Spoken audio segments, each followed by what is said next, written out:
What is happening, everybody? This is Cody, aka DFS Prodigy, coming to you live breaking down this upcoming 5-game slate for NBA DFS.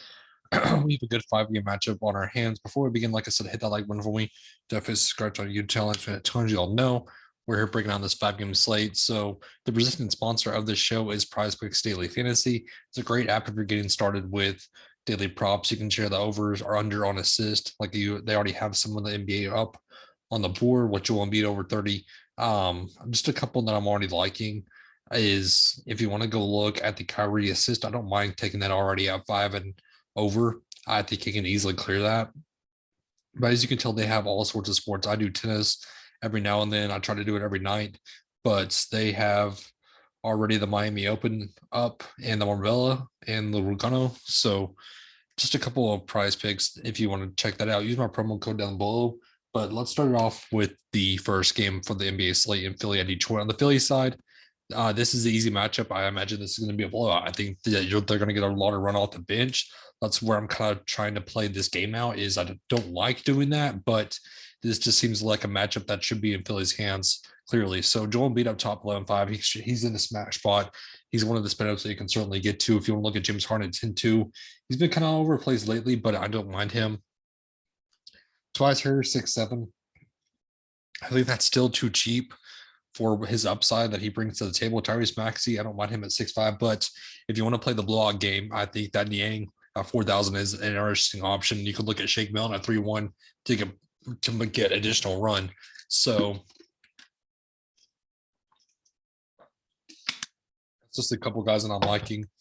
But on the Detroit side, in order for this game to stay competitive, it's going to be on Cade Cunningham's hands.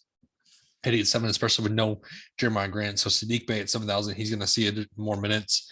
Marvin Bagley 6-1, I don't mind going to him. Kelly Olynyk though at 3-5, he's quietly been doing well.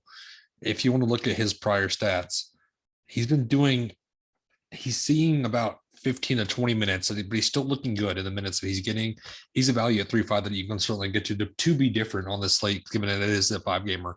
But Marvin Bagley, I'd much rather go to him at 6-1. Isaiah Stewart, vouchable, worries me with him. With no Corey Joseph, we're going to see Killian Hayes see more minutes at 4-3. That's another value you can certainly look at. Milwaukee at Brooklyn. So Giannis, I'm imagining that he is going to play in this matchup. So this should be an easy matchup for them also at 11-8. I don't mind going to him in this defense. But Drew Holiday, Chris Middleton are both secondary options to me. I don't really want to get to them, but if I do, I do.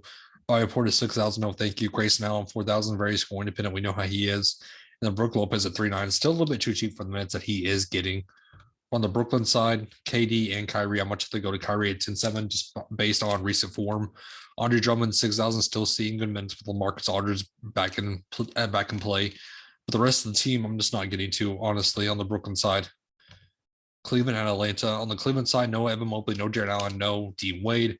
So Okoro, of course, he had a big game. He has one of those big games every night here and there. So that's just how he is.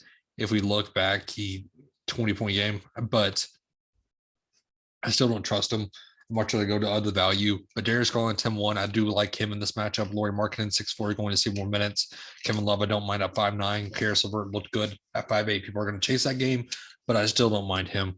But on the Atlanta side, Trae Young had a big game at 10-9. You can certainly look at him in this matchup as a run back if you're playing Darius Garland and him.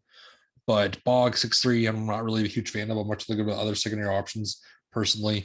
Capella 6-2, kind of a similar story. It's just mainly Trae Young for me on this team. Clippers at Chicago. On the Clippers side, Paul George, he had an amazing game. If we look back at his last game, he went off in order to bring the Clippers back in the Jazz game. So 57 points, he dropped to 50 bomb. Again, he's going to be high owned. He's going to be high owned, but for good reason at 9-4. I'd like him under 10K. Reggie Jackson 6-6. Still kind of iffy to me. He still looked good in 37 minutes, but we know the takeaways is going to be from Paul George. Terrence Mann 5-2. I'm not really a huge fan of either. I just much rather go elsewhere for value. But on the Chicago side, so Zach LaVine, I imagine he is going to play. So I don't mind him at 8,000. Nikolai Vucevic 8-1, a good matchup for him. He's going to be able to, he's in a smash spot. DeRozan 8-4. I don't mind going to him. Alex Caruso seeing good minutes. So is Ayu at 4-1. Those are two value plays you can certainly look at. Last game of the slate, Lakers at the Utah Jazz. So Anthony Davis, we need to keep an eye out on him. LeBron James is out, so Russell Westbrook 8-6. I don't mind this matchup for him, but much rather go to Malik Monk at 5-5. The rest of the team, it's just a foul trouble for me. On the Utah side, Rudy Gobert, good matchup at 7-7. Donovan Mitchell 8-8. He's gonna have to be the main guy to keep this team in check. But I'm just not liking a ton in this game overall. So that kind of wraps up the save for us, guys. Thank you for tuning in. It's a great and safe rest of their night. Have a good one, everybody.